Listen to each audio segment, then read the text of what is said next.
আমি যদি একটু জিজ্ঞেস করি যে সরকারের এখন যে অবস্থা আসলে আমি যদি বিএনপি বলছে যে নির্বাচন নিয়ে তারা এই সরকারের আন্তরিকতার কোনো ঘাটতি তারা দেখছে না, ঠিক সেই সময় দেবপ্রিয় ভট্টাচার্য বলছেন যে অন্তর্বর্তী সরকার চাইলেও এখন একটা ভালো নির্বাচন করতে পারবে কিনা এ নিয়ে এখন সন্দেহ আছে।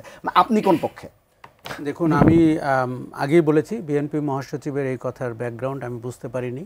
উনি কৌশলী মানুষ, রাজনীতির মানুষ, হয়তো কোনো ইঙ্গিত থেকে বা কোনো কিছু তাৎপর্য আছে, আমি জানি না।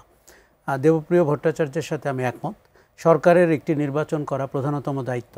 আপনি যদি সংস্কার কিছু করতে পারেন ভালো, সংস্কার না করতে পারলেও ভালো, কিন্তু সরকারটি যেই নিরপেক্ষতা নিয়ে নির্বাচনটি করবে বলে আমরা ভেবেছিলাম সেই জায়গায় সরকার নেই। সরকারের দুজন উপদেষ্টা আছেন যারা ছাত্র দ্বারা নিযুক্ত, তারা এখনও আছেন, তারা সব গতকালকের সভাতেও ছিলেন, এবং আমি 6 মাস ধরে বলছি তাদেরকে যেন বের করে দেওয়া হয় অথবা তারা নিজ দায়িত্বে বেরিয়ে যান।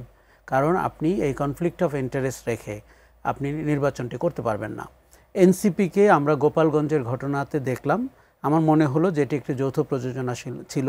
ফ্যাসিবাদী শক্তি চেয়েছিল, এনসিপি সেটিতে এগিয়ে গেছে। মার্চ টু গোপালগঞ্জ আপনি কেন নাম দিবেন যেখানে আপনার পদযাত্রা নাম? আজকে কিন্তু শোকযাত্রা, কাজে ওই দিন মার্চ হয়ে গেল, আজকে শোক, তার আগে পদ। তার মানে এনসিপির গলদ রয়েছে। এটি সাজানো, এটি পরিকল্পিত, এবং এর খেসারত আমাদেরকে দিতে হবে। ফ্যাসিবাদী শক্তি গোপালগঞ্জ দিয়ে তার শক্তিমত্তা দেখিয়েছে।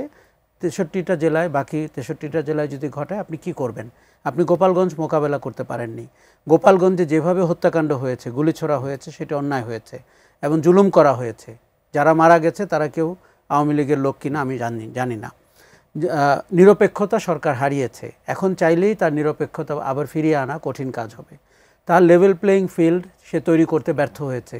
সে এনসিপিকে তার ঘরের দল বানিয়েছে এবং এটি করে ছাত্রদের যে রাজনৈতিক সম্ভাবনা ছিল সেটি নষ্ট করা হয়েছে।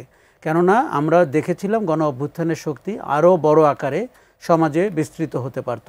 তারা দুইভাবে তাদের শক্তি হারিয়েছে। একটি হচ্ছে সরকারের অংশ হয়ে, যাকে আমরা জনপ্রিয়ভাবে কিংস পার্টি বলি, আরেকটি হচ্ছে দক্ষিণপন্থী রাজনৈতিক দলের সাথে মিলেমিশে গিয়ে।